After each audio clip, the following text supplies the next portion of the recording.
Olá! Já vimos que podemos utilizar as integrais múltiplas para calcular a área de uma região plana e o volume da região sólida no espaço. Nesta seção, veremos outras aplicações das integrais múltiplas. Então, vamos iniciar com uma aplicação bastante interessante, que é o cálculo da massa de uma certa região, uma vez conhecida a densidade dessa região. Ok? Então, a ideia é o seguinte: suponha que a gente tem um objeto aqui, sólido, tá certo? Que é um desenho genérico, e a gente quer calcular a massa desse cara, uma vez conhecida a densidade. Então, suponha que a densidade desse cara, coloca assim, delta de xy, seja a densidade em um certo ponto xy desse objeto, tá certo? Digamos que é um sólido, chama esse sólido de E. Então, como é que a gente calcula a massa desse cara? Bom, se a densidade fosse constante e o volume fosse conhecido, a gente sabe que a densidade, né, é a razão entre a massa pelo volume.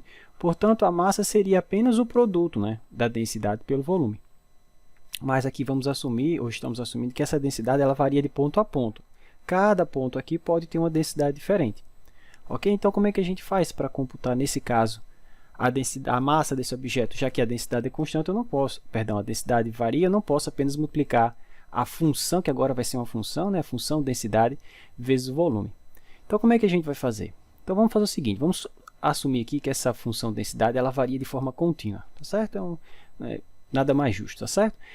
E aí a gente vai fazer o seguinte, vamos dividir esse sólido em sólidos menores, tá certo? Tecnicamente, o que a gente vai fazer é particionar essa região E.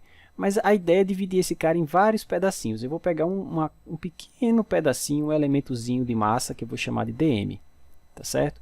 Então, eu particionei esse cara, dividi, né, vários pedacinhos, fiquei com vários cubinhos ou várias caixinhas com esse formato, tá? dm é a massa dessa caixinha.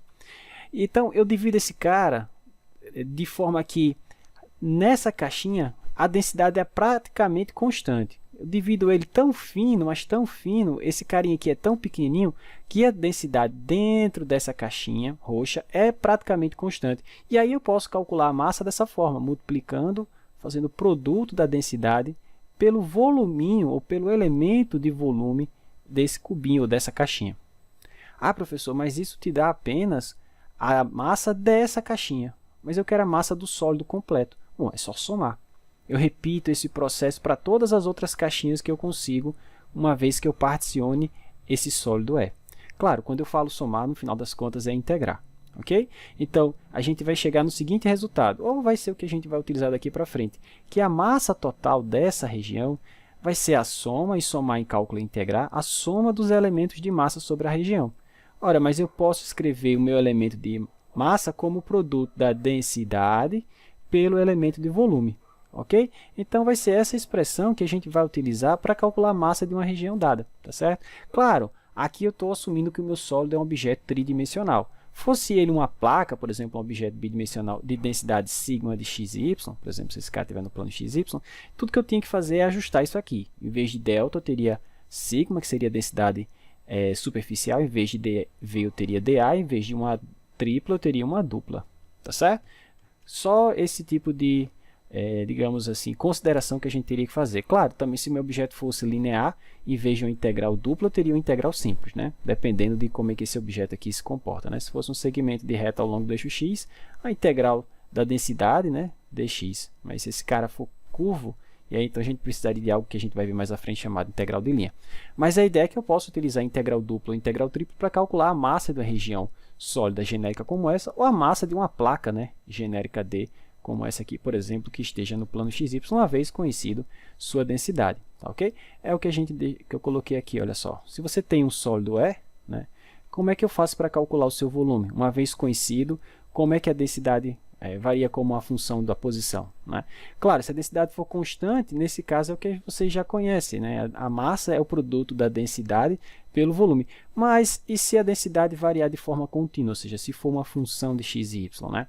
Foi o que a gente falou. A ideia é dividir a região de integração, aqui está chamando de D, mas para a gente tá certo?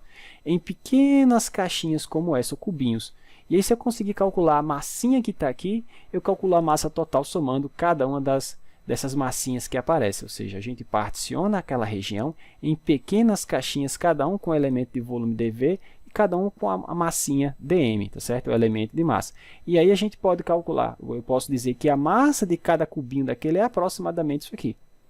quanto menor ou mais fina for a partição, melhor essa aproximação vai ser. Eu poderia ter colocado assim, tranquilo? Bom, e como é que eu acho a massa total? A gente soma, ou em cálculo, integra, tá certo? Todas as caixinhas, soma a massa de todas as caixinhas, e aí a gente chega na expressão que a gente vai utilizar, que é essa, tá bom? Claro, para um objeto bidimensional, para um objeto aqui, para um objeto tridimensional. Para um objeto bidimensional, a gente tem que fazer essa consideração, que em vez da densidade agora ser uma função de 3 variáveis, é uma função de 2, tá certo? 2 variáveis, e essa integração é sobre a região D que delimita a figura. Tranquilo? Ok, vamos ver um exemplo? Então, o exemplo 51, ele diz o seguinte. Ele diz que a densidade x, y, z em um certo ponto no espaço, em uma esfera sólida, de raio A, é diretamente proporcional à distância desse ponto ao eixo Z. Tá bom? Ou seja, ele não deu explicitamente quem é a densidade, mas essa informação que ele deu aqui para a gente nos permite identificar quem é esse cara, ou qual seria a forma da densidade, tá certo? E ele pede o seguinte, determina a massa dessa esferinha. Tranquilo? Então, o que é que eu tenho aqui? Bom, eu tenho uma esfera, né? Uma esfera de raio A, é isso que ele dá no problema, e ele diz que, por exemplo, a densidade em um ponto dessa esfera, por exemplo, a densidade nesse ponto, é diretamente, deixa eu colocar assim, a densidade nesse, vou colocar delta, densidade delta x, y, z, nesse ponto é diretamente proporcional à distância desse ponto ao eixo z. Ora, mas se esse ponto tem coordenadas x, y, z, esse aqui vai ter coordenadas 0, 0, z, porque está à mesma altura, não é verdade? Mesma altura que esse ponto aqui, ó.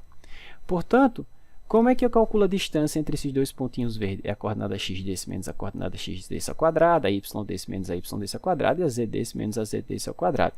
Então, como é que vai ficar essa distância? Então, essa distância vai ficar raiz quadrada de x ao quadrado mais y quadrado.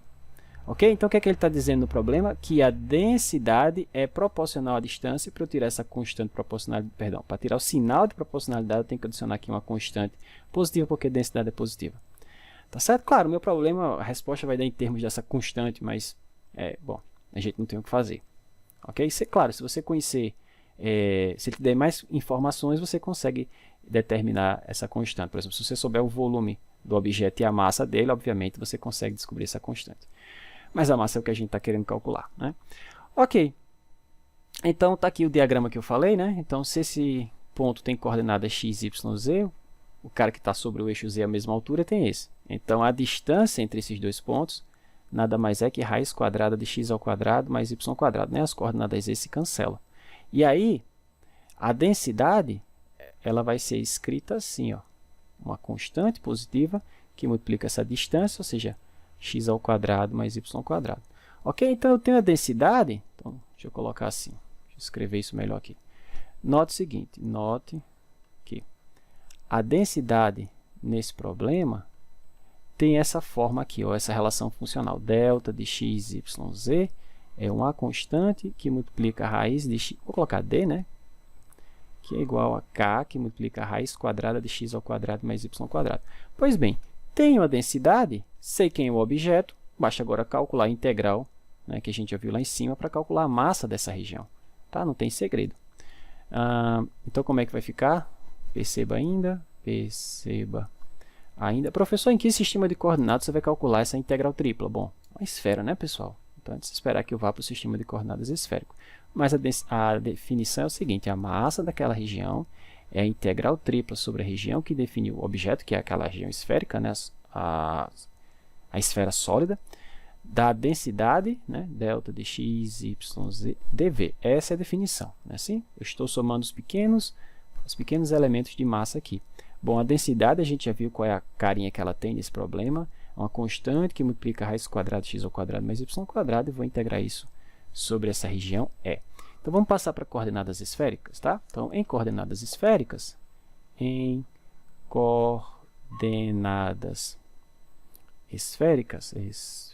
como é que vai ficar a nossa integral? Bem simples. Como é uma esfera, a gente já sabe qual é a faixa de variação dela, né? É uma esfera sólida, né? Então, ficou assim. O φ varia de 0 a π, o θ varia de 0 a 2π e o ρ varia de 0 até o raio da esfera, que é A. Tá? K é uma constante, ó, essa constante eu vou puxar para fora da integral. Bom, essa combinação em especial, x ao quadrado mais y quadrado, a gente já viu que é ρ ao quadrado seno ao quadrado de φ. Mas como eu tenho aqui a raiz desse cara, Então, eu vou ficar apenas com ρ seno de φ. Tá certo? Então, ficou assim, ρ seno de φ não é o jacobiano, é a densidade desse objeto em coordenadas esféricas. Tá? Agora sim vem o jacobiano, ρ ao quadrado, seno de φ, dρ, dθ, dφ. Tá bom? Perceba o seguinte, que aqui eu já tenho ρ ao cubo, tá? Quando eu integrar agora em ρ, vai dar ρ4 sobre 4, né? Então, ficou assim, ó, constante, integral de 0 a π, integral de 0 a 2π. Vamos multiplicar logo os senos, ficou seno ao quadrado, né? Seno ao quadrado de φ. Então, ρ vezes ρ ao cubo, ρ à quarta. Integral de ρ à quarta, perdão, ρ ao cubo, né? Integral de ρ ao cubo, ρ à quarta sobre 4. Aí a gente vai avaliar isso de 0 até a. Vamos integrar depois em θ e depois em φ. Ok? Os senos eu multipliquei, está aqui, seno ao quadrado, ρ vezes ρ ao quadrado, ρ ao cubo, a primitiva desse cara, ρ à quarta sobre 4. Quando ρ for a, vai ficar a quarta sobre 4, quando a for zero, vai dar 0, então ficou k, a quarta sobre 4, integral de 0 a 2π, seno ao quadrado de φ. Quem é a primitiva de dθ? Θ. E aí você vai variar isso de 0 a 2π, e no final vai integrar em θ. Ok? Só isso. Bom, vamos ver o que a gente vai ter. Continuando, vamos ficar com o seguinte. Então, vai ficar 2π, k, a quarta sobre 4, integral 0 a 2π, não, professor, 0 a π. O φ varia de 0 a π. Tá? Seno ao quadrado, onde tiver seno ao quadrado, eu vou substituir por 1 menos, né, cosseno de 2φ, aquela relação do arco duplo, né, sobre 2, e eu vou integrar isso em φ. Esse 2 eu já vou cancelar com esse, e aí ficamos com o seguinte, π, k vezes a quarta, 4. Quem é a primitiva de 1 em relação a φ? Vai ficar φ menos a primitiva do cosseno de 2φ, vai ficar seno de 2φ sobre 2, e aí vou avaliar esse de 0 até π. Pois bem, veja que quando φ for 0, 0 essa primeira parte, 0 a segunda, quando φ for π, 0 a segunda, ficou apenas π aqui no começo.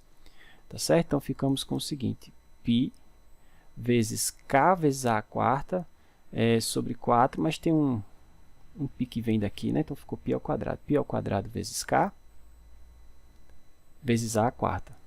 Tranquilo? Então, essa é a massa daquela região, né? Unidades de massa. Se o problema for dado em gramas, gramas, se for dado em quilogramas, quilogramas, e assim por diante. Veja, é apenas uma integral, pessoal, né? Conhecida a densidade e o objeto, com o objeto você tem a região de integração, né? Assim? Aí é só jogar na integral e calcular a integral que aparecer. Tá certo? Não tem mistérios. Então, olha só, uma outra aplicação interessante que a gente vai ver agora das integrais múltiplas é o cálculo da área. Mas não a área de um objeto que está no plano, por exemplo, no plano xy, ou no plano xe, ou no plano yz. Porque a gente já sabe que a integral dupla, a gente pode utilizar uma integral dupla para calcular esse tipo de problema, né? Esse tipo de área. Mas a ideia é a seguinte, como é que eu calculo a área de uma superfície, como essa que eu desenhei aqui, que é o gráfico de uma função de duas variáveis. Tá? Vamos assumir que essa função seja diferenciável, ou seja, que ela apresenta as derivadas parciais de primeira ordem contínuas, tá certo? A gente vai precisar disso aqui mais à frente. Então, a ideia é, como é que eu calculo a área dessa superfície S? Como é que eu faço isso? Se essa superfície estivesse aqui no plano xy, era uma integral dupla, professor. Exatamente. Se estivesse no plano xz, outra integral dupla. Se estivesse no plano zy, outra integral dupla. Mas ela está no espaço. E agora, como é que eu faço para calcular a área dessa região? Então, a ideia, como sempre, é dividir esse cara em coisas mais simples, tá? Então, a gente vai criar uma partição aqui em cima. A gente vai dividir esse cara em regiões bem mais simples, assim, tá certo? Vamos particionar a superfície, tá? E aí, eu vou apagar aqui para não ficar com tanto desenho. Vamos fixar a atenção apenas em um pequeno elemento de área aqui em cima, que eu vou chamar ds. Tá? E vou chamar a projeção desse cara no plano xy, digamos que você projeta esse cara aqui embaixo. Vou chamar a projeção desse cara aqui embaixo de dA. Tá? Porque eu estou no plano xy, então eu vou usar o nosso dA. Ok? Elemento de área, dA. Então, como é que eu calculo a área desse carinha? Essa é a ideia, né? Porque se eu souber calcular a área desse elementozinho que eu estou mostrando para vocês aqui, para calcular a área total, basta somar, né? Somar todos os elementos de área e somar em cálculo integral. Integrar. Tranquilo? Então, vamos fazer o seguinte, né? Essa superfície, vamos pegar aqui um ponto sobre esse elemento de área, esse elemento ds, e vamos fazer o seguinte, vou montar aqui o vetor normal desse plano. tá certo? Digamos que eu seja o vetor normal desse plano, sobre essa superfície que eu estou marcando para você, esse trechinho em roxo. Tá? E aqui para cima eu vou colocar o vetor K, tá certo? Que é o vetor que aponta na direção do eixo Z positivo. Mas para que, e vou chamar de gama esse ângulo. Mas para que o senhor está fazendo isso, professor? Porque eu vejo o seguinte, como esse cara aqui embaixo é a projeção desse cara que está ali em cima, eu tenho o seguinte, eu tenho que essa área DA aqui embaixo é essa área aqui em cima, DS, vezes cosseno desse ângulo. Porque veja, aqui embaixo quem é o vetor normal desse plano? É exatamente o vetor K. Então, para eu ganhar essa projeção, eu tenho que trazer esse vetor para cima do vetor K, ou seja, eu tenho que projetar o vetor normal dessa superfície, desse trechinho, sobre esse vetor K. Tá certo? Então, é como se você estivesse decompondo o vetor. Na verdade, você está decompondo essa áreazinha, tá certo? Esse trechinho. Então, esse elemento de área aqui no plano XY, que eu sei trabalhar muito bem, se escreve assim, esse elemento de área aqui em cima, que eu não conheço ainda, vezes o cosseno desse ângulo gama. Tá? Esse cara eu conheço no plano XY, o elemento de área é x dy, por exemplo, no sistema de coordenadas cartesianas, se fosse no polar dr dθ, né? r dr dθ, mas esse cara aqui eu não conheço. Tá? Então, é esse que eu quero, então eu vou isolar ele, tá bom? Então, ficaria assim, ó, ds vai ficar dA sobre cosseno de gama, tá certo? Ou secante de gama, se você quiser passar esse cara para cima. Mas, professor, como é que eu vou reescrever esse cara? Porque eu tenho que achar uma expressão para esse cara que envolva x e y, obviamente, e que eu possa integrar. Né? Porque se eu integrar essa coisa, eu vou ter a área completa, que é a área dessa superfície.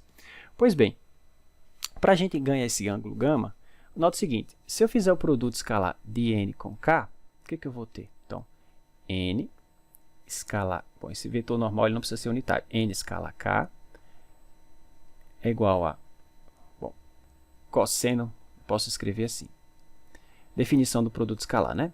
Então, esse é o tamanho do primeiro cara, vezes o tamanho do segundo cara, vezes o cosseno do ângulo entre eles, que é o que me interessa, tá certo? Então, cosseno de gama vai ser n escalar, bom, coloca assim, n escalar k, dividido, bom, a norma de k é 1, então eu não vou colocar, dividido pela norma desse vetor n aí. Então, tudo que eu preciso saber é como é que eu escrevo esse vetor normal a essa superfície nesse ponto aqui, por exemplo, de coordenadas x, y, z. Como é que eu faço isso, pessoal? Bom, a gente já viu uma forma rápida de encontrar esse vetor normal, vocês já viram, utilizando o gradiente, né? Então, para isso, eu vou criar uma superfície, na verdade, eu vou criar uma função de 3 variáveis, f, de forma que essa superfície seja uma superfície de nível desse cara. E aí eu vou usar o fato de que o vetor gradiente ele é ortogonal às superfícies de nível. E aí, nesse caso, ele vai ser o vetor normal dessa superfície. Tá certo? Novamente, vou fazer o seguinte, olha só, deixa eu ver se dá para fazer aqui nesse espacinho. Eu vou definir uma função de 3 variáveis, f, e essa função f eu vou definir assim, ó, ela vai ser, nota o seguinte, deixa eu só trazer mais para cá para ficar mais fácil de visualizar. A função que eu tenho é essa, ó, z igual a f de x, y. Eu vou passar esse f de x, y para cá, tá certo? E vou ficar com o seguinte, ó, ficaria com 0, né, lá em cima, mas eu vou definir essa minha função f assim, ó, z menos f de x, y. Então, essa função f, quando você tomar o nível 0 dela, o gráfico desse cara é exatamente essa superfície que está aqui, não é? Basta você passar esse f de x, y para o outro lado e você tem essa função que eu comecei aqui no problema, essa função genérica, cujo gráfico é essa coisa que está aqui. Tá bom? Então, mas para que isso me ajuda? Em que isso vai me ajudar, professor? Porque eu sei que nessa superfície de nível, o gradiente desse cara é o vetor normal que eu quero. Então, o vetor normal lá do problema, né, que eu preciso para calcular aqui, jogar ali em cima, ele é o gradiente dessa f, pessoal.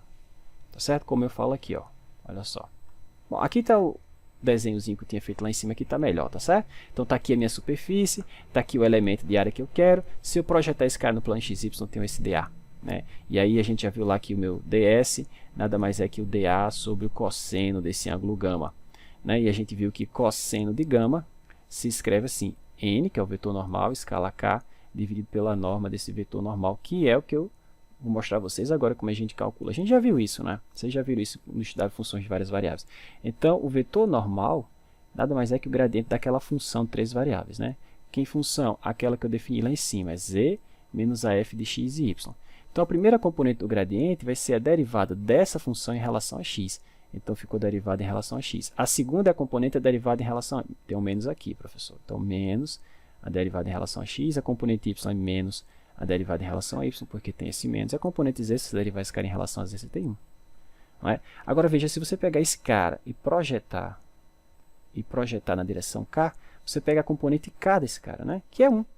Tá certo? Então aqui em cima é 1, tudo isso aqui em cima é 1. Né?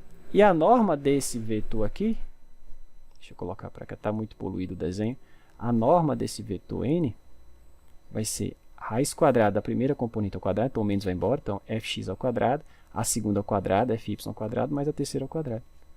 Ok? Então como é que vai ficar o elemento de área? Então o meu dA vai ficar 1 sobre cosseno de delta, perdão, 1 sobre cosseno de gama, mas cosseno de gama é isso aqui, né?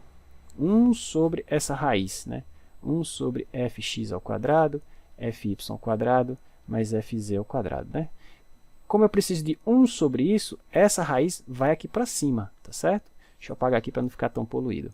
Então, moral da história, essa raiz vem aqui para cima, pessoal. Então, vai ficar assim, a raiz de fx ao quadrado, fy ao quadrado, 1, tudo isso, né, vezes dA. Deixa eu fazer o seguinte, igual, deixa eu trazer esse carinha mais para cá. Tudo isso dA. Ok? Então, como é que eu acho a área dessa superfície S? Basta somar isso aqui. E somar em cálculo e integrar. Então, basta calcular a integral dupla desse cara sobre a projeção desse objeto no plano XY. A projeção desse cara vai ser alguma região aqui embaixo. Tá? E aí, bom, é só calcular mesmo. Então, como eu falei, a ideia é a gente dividir aquela região em pequenas áreas ds, né? Cujo vetor normal, ou com o vetor normal n. Né? O vetor normal, o campo de vetores normais lá. Como eu falei, dA é a projeção, né, daquele ds no plano xy, ou ainda eu posso escrever ds dessa forma. Como eu falei também, como a gente já viu, eu posso calcular cosseno de gama, que é o que me interessa dessa forma, definindo essa minha função de 3 variáveis assim, eu sei que o vetor gradiente se escreve dessa forma. Portanto, o elemento de área se escreve dessa maneira. Então, se eu tenho um elemento de área, eu consigo calcular a área total dessa superfície como? Integrando. Tá certo? Então, somando, né? Mas somar os elementos de área é o que a gente chama em cálculo de integral. Então, essa integral é numericamente igual à área daquela superfície lá. Tá bom? Onde D, como eu falei, é a projeção da minha superfície S no plano XY. Então, virou uma integral dupla. Então, a gente vai utilizar uma integral dupla. Veja, não é integral dupla de 1 dA. Porque a integral de 1 dA é a área de D. Mas eu não estou calculando a área de D, eu estou calculando a área de S. Certo? D é a projeção de S no plano XY. Eu estou calculando a área lá no espaço. Tá certo? A área é aquela figura que está lá no espaço. Tá bom? Vamos ver um exemplo? Como é que a gente aplica essa formulinha? Então, o exemplo 52, ele pede para a gente determinar a área, né, da superfície limitada pelo paraboloide e acima do plano XY. Então, esse paraboloide tem essa carinha, né? A gente já viu o gráfico dele, só que essa superfície ela é infinita, ela continua.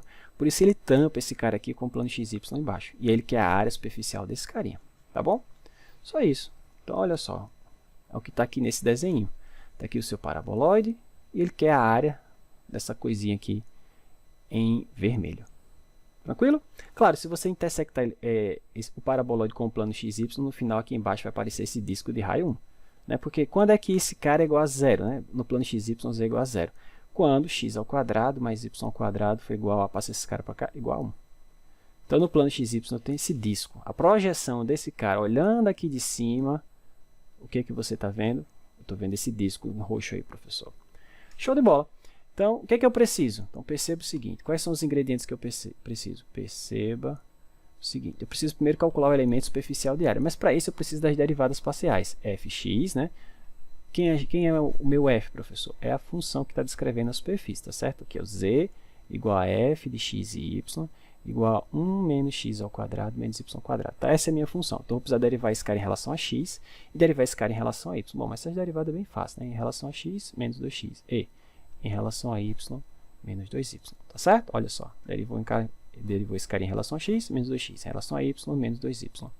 Tudo bem? Agora eu vou montar o ds. Então, o elemento superficial de área é a raiz quadrada de fx ao quadrado mais fy ao quadrado mais 1. Então, vai ficar 1, né, que já estava aí, mais a soma dos quadrados desses carinhas. Então, 1 mais 4x2 mais 4y2, tá bom? Ou ainda, se você preferir, pode colocar esse 4 em evidência, 1 mais 4 que multiplica x ao quadrado mais y ao quadrado, porque essa combinação para a gente é especial, né? O x ao quadrado mais y ao quadrado. Portanto, agora é só jogar na integral. Portanto, como é que vai ficar a área daquela região? Vai ficar assim, então a área daquela região S vai ser integral sobre a projeção dela no plano XY, que a gente já viu com aquele disco, do que? Dessa quantia que a gente acabou de calcular. 4 que multiplica x ao quadrado mais y ao quadrado mais 1, dA. Professor, você vai fazer essa integral em que sistema de coordenadas? Bom, certamente, como a região de integração é um disco, eu vou fazer em coordenadas polar, tá bom? Então, em coordenadas polares,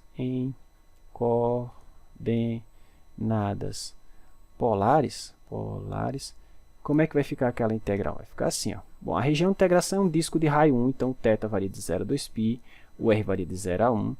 Essa combinação especial a gente sabe que é r ao quadrado, então ficou 1 mais 4r ao quadrado. Como é que é o elemento de área? R, dr, dθ. Então vamos fazer só uma mudançazinha de variável, vou chamar u de 1 mais 4r ao quadrado, de forma que du vai ficar 8, né? R2, rdr, tudo bem? rdr, que é o que aparece na minha integral, ó, rdr. Mas rdr é du sobre 8, tá? Então vou já deixar assim. Perceba também o seguinte, que na sua integral r vai de 0 até r igual a 1, mas na nova variável, u vai, quando r for 0, vai de 1, né?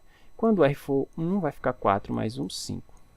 Tranquilo? Então, esses são os novos limites de integração. Como é que vai ficar escrita a integral? Assim, integral de 0 a 2π, da integral d. Quais são os novos limites, professor? 1 a 5. Então, vamos colocar aqui, ó, 1 até 5. Isso aqui tudo é u, né? Então, u elevado a meio. rdr é du sobre 8 dθ. Então, ficou 1/8, vai lá para fora. Integral de 0 a 2π. Quem é a primitiva de u elevado a meio? U elevado a 3 meios vezes 2/3. E eu vou avaliar isso de quem a quem? De 1 até 5. Depois integra em θ de 0 a 2π e acabou. Tá bom? Então, ficamos com o seguinte. Aqui já posso simplificar. Aqui sobrou um 4. Então, sobrou 1 sobre 12. Da integral de 0 a 2π do quê? Bom, quando u for 5, 5 elevado a 3 meios é 5 raiz de 5. Quando u for 1 elevado a qualquer coisa é 1 dθ. Primitiva dθ é θ, de 0 a 2π, vou colocar direto, tá? Então, 2π sobre 12, que multiplica 5, raiz de 5 menos 1, ou ainda, a área daquela região ficou π sobre 6, que multiplica 5, raiz de 5 menos 1, unidades de área, tá? Unidades de área. Esse programa foi dado em centímetros, centímetro quadrado, foi dado em metros, metros quadrados, e assim por diante. Então, veja que não é complicado, gente. Uma aplicação interessante da integral dupla que permite a gente calcular a área de uma superfície. Tá bom? Então, vamos ver uma aplicação na física. Tá? Então, vamos fazer o seguinte. Agora, vamos supor que eu tenho um objeto de massa m. Tá? Um objeto, deixa eu pegar aqui a corzinha roxa. Então, um objeto de massa mzão e densidade delta. E suponha que esse objeto está girando em torno de uma certa reta L, perdão, com velocidade angular ômega. Então, o que a gente quer é determinar a energia cinética desse cara. Como é que eu acho a energia cinética? Olha, se você tivesse, digamos, deixa eu fazer um desenho genérico aqui. X, Y e Z. Se você tiver um objeto pontual, né, objeto pontual de massa m, e esse cara estiver girando em torno de uma certa reta L, por exemplo, em torno dessa reta Lzinho aqui, como é que eu calculo a energia cinética desse cara? Bom, ele está girando com uma certa velocidade ômega. É bem fácil, professor. A energia cinética desse cara vai ser 1 meio de mv2. Né? M é a massa desse cara, v é a velocidade escalar desse objeto. Mas a velocidade escalar está relacionada com a velocidade angular através da seguinte expressão. Se R, vou chamar de Rzão, essa distância perpendicular, tá certo? Do ponto a essa reta. Se eu chamar essa distância de Rzão, então a gente sabe que v é ômega Rzão. Ômega Rzão. Então, a energia cinética de rotação aqui ficou 1 meio de m ômega 2 R2 ao quadrado. Ok? Então, o que a gente quer fazer? Eu quero uma expressão como essa, não para um objeto pontual, né? Um objeto que só tem massa. Só tem massa, né? Não tem volume, não tem nada, é um ponto. Tá? Não, eu quero fazer isso para um objeto sólido. Tá? Um objeto de verdade aqui, ó. Não para um objeto pontual, imaginário. Tá certo? Quero para um objeto sólido. E agora, professor? Porque como é que eu vou calcular essa energia cinética? Porque como é que vai ser esse raio aqui, essa distância do objeto ao eixo de rotação? Que nesse caso aqui é essa reta L. Como é que eu vou calcular isso, se essa distância é variável? Então a ideia é a gente pegar um objeto como esse. Eu não sei calcular para o objeto como um todo, mas sei calcular para coisinhas pequenininhas como essa. Eu pego um elementozinho de volume, como eu já falei, dV, que tem uma certa massa dmzinho, e eu faço tudo para esse cara. E aí, para ter para o objeto completo, o que eu vou fazer? Eu vou somar as energias cinéticas de cada um desses carinhas. Bom, quando eu fizer isso, quando eu somar cada uma dessas contribuições, eu vou ter uma integral. Não é verdade? Então aqui eu tenho um desenho melhor. Então, a ideia, como eu falei, é essa. Tem um objeto aqui de massa mzão, esse cara está girando em torno de uma certa reta L com a velocidade ômega. Então, como é que eu calculo a energia cinética desse objeto? Então, vamos por partes.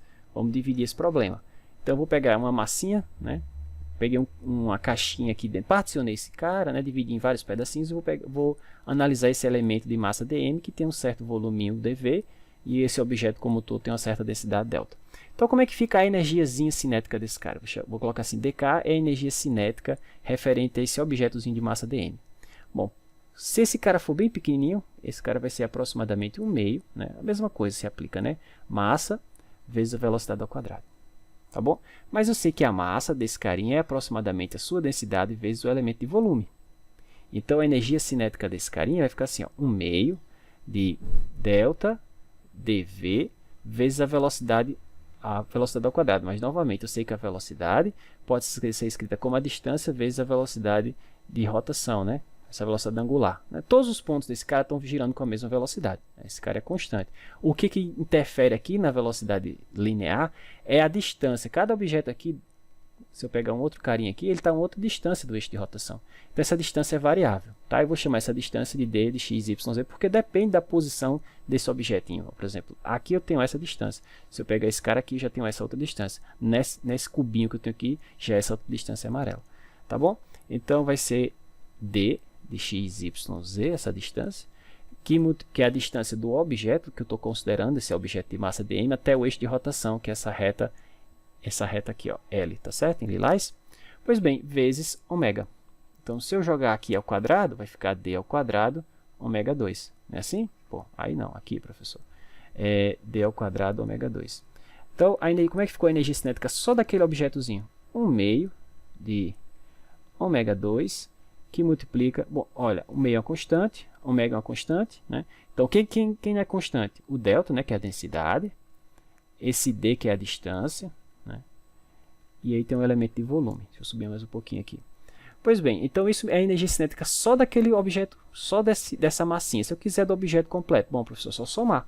E somar em cálculo é integrar. Então, se eu integrar esse carinha, integrar do outro lado, vamos ter o seguinte. Vamos ter aqui a energia cinética desse cara, colocar assim, K, vai ser 1/2 de ômega ao quadrado, que multiplica essa integral. Integral sobre a região do objeto está definida, né? A densidade vezes essa distância. Vou colocar primeiro a distância. Então, a distância ao quadrado, aqui faltou um 2, né, professor? Aqui em cima faltou um 2. Então, a distância ao quadrado, né, em relação ao eixo de rotação, vezes a densidade, vezes o elemento de volume. Tá certo? Então, aí, esse carinha aqui, ó, isso aqui a gente chama, tem um nome especial para esse cara, chamado de momento de inércia. Tá certo? É o momento de inércia desse objeto aqui, ó, desse objeto emissão, em relação a essa reta L, em relação a esse eixo de rotação que é a reta L. Tá certo? A gente chama isso de Izão. Então fica assim, ó, 1/2 de ômega 2, ou I ômega 2. Tá certo? I ômega 2. Então essa é a energia cinética de rotação, muito parecido com a energia cinética de translação, que é 1/2 de mv2, né? Só que aqui você tem, na de baixo você tem os análogos rotacionais, em cima os translacionais. Então, esse momento de inércia, pessoal, é o análogo da massa, tá certo? A massa, que é a dificuldade, né, é o que a gente chama de inércia. Quanto maior a massa, maior a inércia do objeto. A dificuldade que esse objeto vai ter de entrar em movimento ou de mudar o seu movimento, né? Se ele está em velocidade linear, para parar esse objeto, você vai ter que aplicar uma força. Quanto maior a massa, maior a força que você tem que aplicar. Então, para mudar o objeto em movimento, quanto maior for esse cara, mais difícil é. A mesma coisa aqui. Então, o I aqui, esse I de momento de inércia, ele é a inércia rotacional associada ao objeto devido a essa rotação.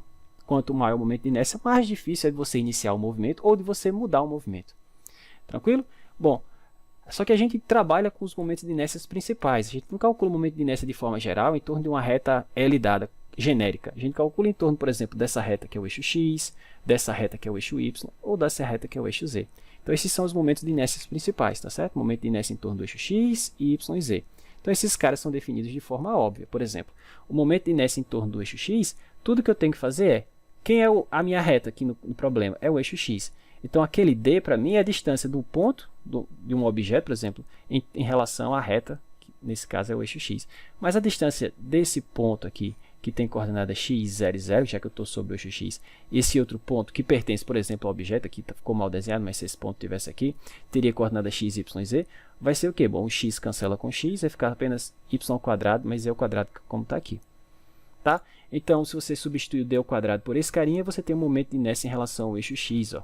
Se escreve assim. Ó.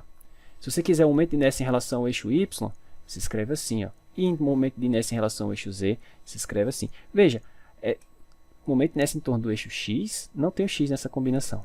Essa combinação aqui é quase x² mais y² mais z², né? Mas quer o momento de inércia em torno do eixo x, apaga o x dessa distância aqui, tá? Quer o em relação ao eixo y, apaga o y e devolve o x. Quer em relação ao eixo z, apaga o z e devolve o y. Tá certo?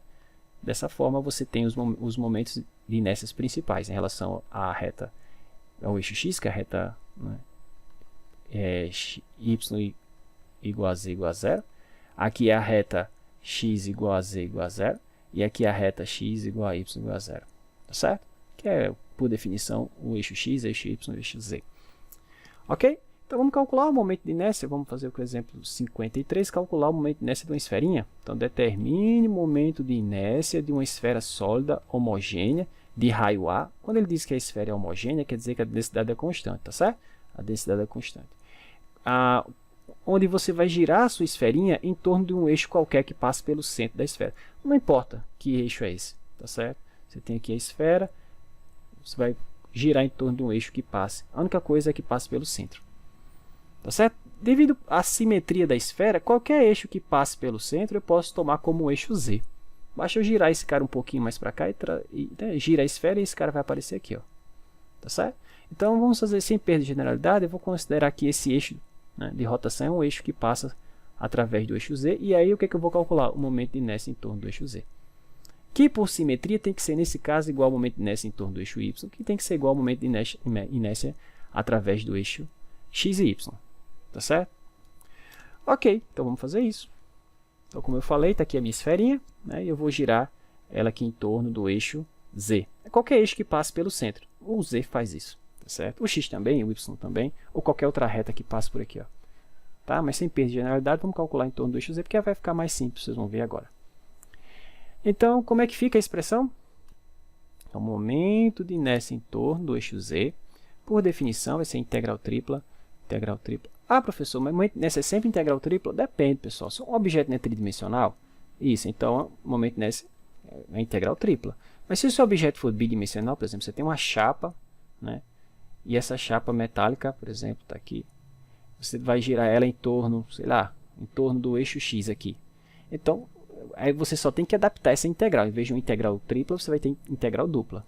Tá certo? Por exemplo, o momento de inércia em torno do eixo x, a gente viu que é o seguinte, se fosse uma tripla, né? Momento de inércia em torno do eixo x. Seria essa combinação aqui. Não aparece o x, né? Seria y² mais z², a densidade e o volume. Né?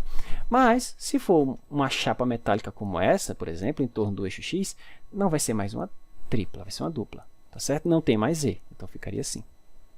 Tá bom? Claro, não seria mais dv, seria dA. Não seria mais delta, seria densidade superficial. Tá bom? É só adaptar a expressão e aí você tem a expressão correta. Ok, mas vamos lá aqui para a nossa esferinha. Então, a integral tripla sobre a região de integração. Vou ficar x² mais y² vezes a densidade vezes o elemento de volume. Mas no problema ele diz que a densidade, o objeto é um objeto homogêneo. Então, a densidade é constante, pode sair da integral. Tá bom? Então, delta. E ficou a integral tripla dessa combinação especial. x² mais y² dv sobre a região de integração. Professor, aqui sistema de coordenadas você vai calcular essa integral. Bom, pessoal, é uma esfera, né? Então, vamos para o sistema de coordenadas esférico, tá certo?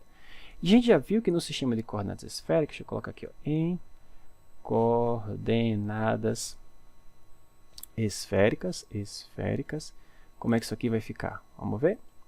Então, no sistema de coordenadas esférico, essa combinação especial é ρ² seno ao quadrado de φ. Tá certo? Eu vou usar já essa informação que a gente já viu. Então, esse carinha vai ficar. Como é que eu descrevo a minha esfera? Então, 0 a φ em φ, 0 a 2π em θ, 0 a em ρ, né? Agora, o que eu estou integrando? Essa função, x² mais y², que é ρ² seno ao quadrado. Isso é o jacobiano, professor? Não. O jacobiano eu vou colocar agora. ρ² seno de φ, d ρ, dθ dφ. Pois bem, é isso que a gente tem que calcular, essa integralzinha. Tranquilo? Então vamos lá. Lembrando que tem a densidade aqui fora, que ela é constante, o professor esqueceu de colocar. Então ficou delta, integral de 0 a π, da integral de 0 a 2π. Bom, aqui eu tenho ρ a quarta, né? A primitiva de ρ a quarta e ρ a quinta sobre 5. E você vai avaliar esse de 0 até a. Tá bom? E vamos multiplicar logo esse cara, ficou um seno ao cubo, né? E aí depois eu vou ter uma integral em θ, depois eu vou ter uma integral em φ. Bom, quando o ρ for a, vai dar a quinta sobre 5, quando a for aqui embaixo é 0, vai dar 0, né? Então ficou a quinta delta sobre 5, integral de 0 a π. Bom, que é a integral de dθ? Θ de 0 a 2π, 2π, vou colocar direto, tá certo? Eu vou colocar aqui para fora, para facilitar aqui minha vida. Então ficou 2π a quinta sobre 5 vezes delta, sobrou apenas a integral de 0 a π.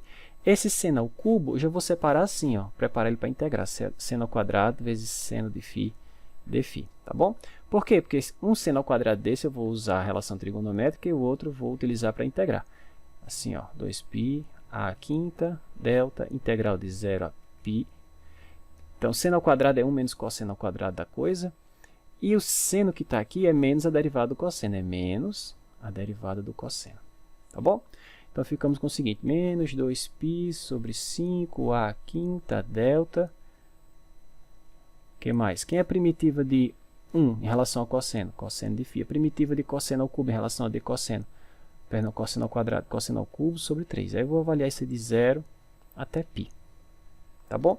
Bom, se fizer isso, a gente já fez na aula passada, isso aqui dá menos 4 terços. Não é isso? Com esse carinha que já está aqui, vai ficar o seguinte, ó. Vai ficar 8, né? 8π a quinta delta. Aqui embaixo eu vou ter 15. Não é isso? Então tá aí o momento de inércia. Deixa eu deixar aqui assim. Vou colocar aqui para cima. Você avaliar isso dá menos 4 terços, tá? Limite superior menos limite inferior. Mas, professor, eu já vi nas minhas tabelas lá nos livros de física que os momentos de inércia são dados sempre assim, massa vezes alguma coisa que tem características de distância, unidades de distância, ao quadrado, e tem um fator aqui na frente, né? É sempre um fator numérico, massa, alguma coisa que tem dimensão de comprimento ao quadrado. Que não está muito parecido com isso aqui não, né, professor? Que tem tipo distância a quinta, densidade, né? Tá estranho. É o seguinte, pessoal, não está nesse formato porque aqui a gente está com a densidade. Vamos tirar a densidade desse problema? Mas tem como? Claro, porque a densidade não é homogênea, né? A densidade não é constante. O objeto é homogêneo, a densidade é constante? Sim. Então perceba o seguinte, note ainda, ou por fim, perceba que, como é que eu calculo nesse caso a densidade dessa esfera? Tá? A densidade é a massa sobre o volume. Mas eu conheço o volume da minha esfera, é 4 terços de π vezes a ao cubo. Se você não conhecer, basta calcular a integral que dá origem a ela, né? Então, o inverso de 4 terços é 3 quartos, então ficou 3 quartos m, deixa eu colocar assim, 3m sobre 4π ao cubo. Então, onde tiver a densidade aqui, ó, eu vou trocar por isso aqui. E aí, quando vocês fizerem isso, vocês vão ver que dá exatamente um fator numérico, massa é uma coisa que tem comprimento de distância, tem unidade de distância ao quadrado, tá bom? Então, como é que vai ficar? Vai ficar assim, ó. Então, momento de inércia em torno do eixo z, que deve ser igual em torno do eixo y, em torno do eixo x, né? Ou em qualquer eixo que passe sobre o centro da esfera, né? Ou sobre o eixo da esfera. A gente vai ter o seguinte, então, deixa eu olhar aqui para cima, 8π a quinta sobre 15. 8π a quinta sobre 15, vezes a densidade, que é 3m sobre 4π a ao cubo. Então, a ao cubo com a quinta ficou ao quadrado, ó. Π já foi com π. Esse 3 foi com esse, sobrou um 5. Esse cara foi com esse, sobrou um 2. Então, sobrou 2a ao quadrado. Embaixo tem um 5 e sobrou uma massa lá em cima, né? Olha, exatamente o que eu falei, ó. Deixa eu colocar aqui melhor. Então, o momento de inércia ficou assim. 2/5 massa. Né? Tá aqui o meu fator numérico, ó. A massa vezes um carinho que tem unidades de comprimento, só que ao quadrado. Tranquilo? Olha só como é fácil. Pois bem, então você pode construir a sua tabelinha de momentos de inércia. Basta calcular essas integraizinhas. Ok? Bom, assim como a gente pode definir o momento de inércia, que é também chamado segundo momento, né? Talvez eu não tenha falado aqui, deixa eu voltar. Essas integrais que a gente definiu aqui são chamadas de momento de inércia ou segundo momento. Né? Segundo momento. Então, se esse cara é chamado de segundo momento, existe um primeiro momento. Só que o segundo momento a gente calcula, ou a gente define em torno de uma certa reta L. O primeiro momento a gente define em torno de um plano, tá certo? Ou em relação ao plano. Então, deixa eu vir aqui mais para baixo. Então, como eu falei, ou como eu estava falando, assim como a gente define o segundo momento em torno de uma reta, ou em torno dos eixos x, y, z, podemos também definir o que a gente chama de primeiro momento em relação a planos, por exemplo, em relação aos planos y, z, x, y e xz. Como é que era o segundo momento? Bom, era a integral de alguma coisa que tinha, né, unidades de distância ao quadrado, vezes a densidade e o elemento de volume. Então, para o primeiro momento, em vez de ser alguma coisa com comprimento, né, ao quadrado, vai ser só comprimento. Tá? Então, primeiro momento, segundo momento. Então, primeiro momento, alguma coisa que tem unidades de distância, tá? E não distância ao quadrado. Pois bem, então, como eu falei, o segundo momento a gente calcula em torno de uma reta. Né? Então, esse D que a gente colocou lá é a distância, por exemplo, de um ponto ao eixo de rotação. No primeiro momento, que a gente vai definir agora em relação aos planos YZ, XZ e XY, esses carinhas são dados assim. Tá? Então, x é a distância de um ponto, né, no ponto ao longo do eixo x até o plano YZ. Né? Da mesma forma que y é a distância de um ponto sobre o eixo y até um ponto sobre o plano que não tem o y, que é o plano XZ, e assim por diante, tá certo?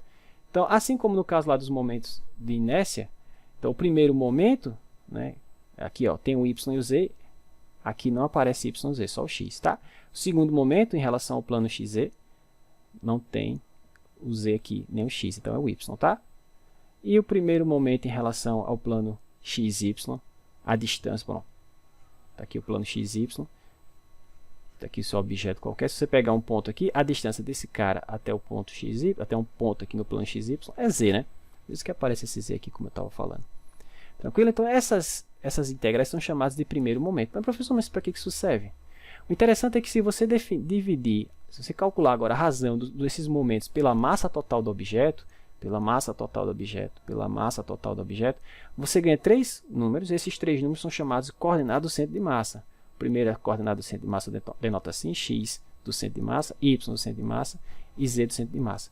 Então, o que seria esse centro de massa, professor? Bom, fisicamente é o ponto, por exemplo, se o centro de massa for aqui, é o ponto onde, se você colocar aqui por exemplo, colocar esse cara sobre um apoio, esse objeto ele nem pende para um lado nem para o outro. O torque resultante aí é zero.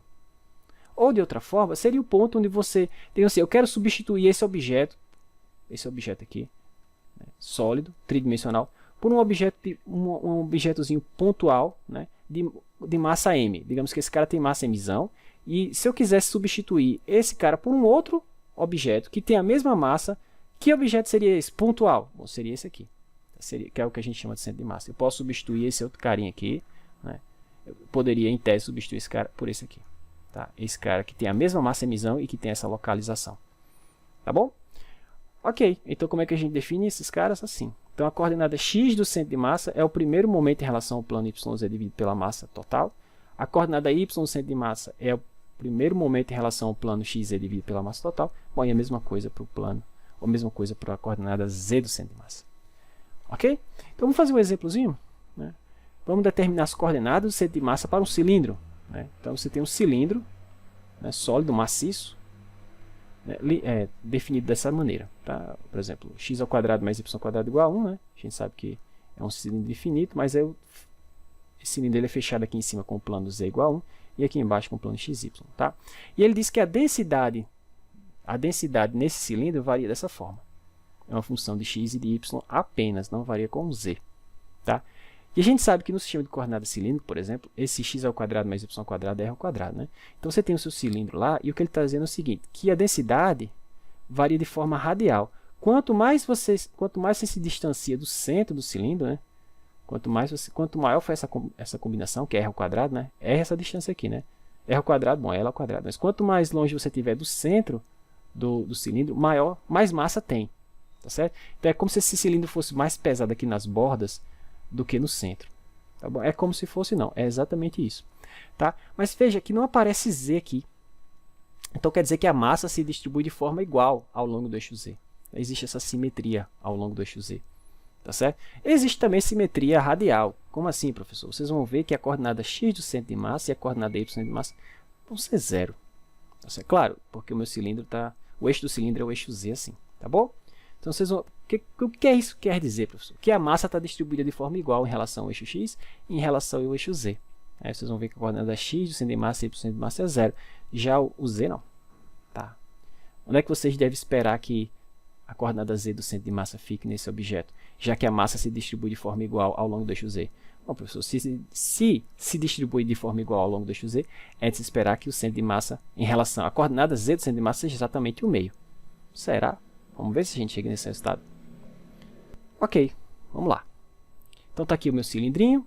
Então, a primeira coisa, eu preciso calcular a massa total, né? Uma vez que as coordenadas do centro de massa é 1 sobre a massa total, que multiplica aquelas integrais, né?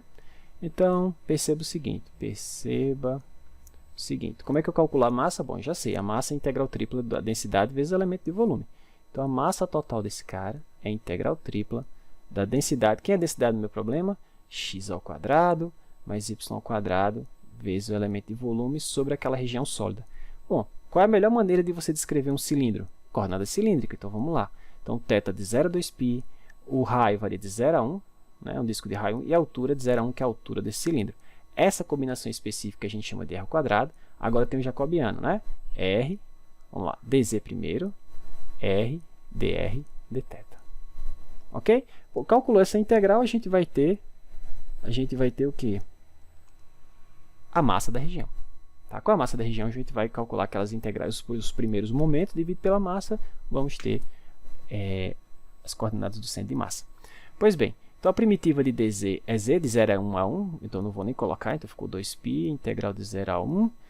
Aqui vai dar R3, tá certo? Não estou integrando, estou só multiplicando. Então eu vou integrar agora R3, dr depois em θ. Então ficou integral de 0 a 2π.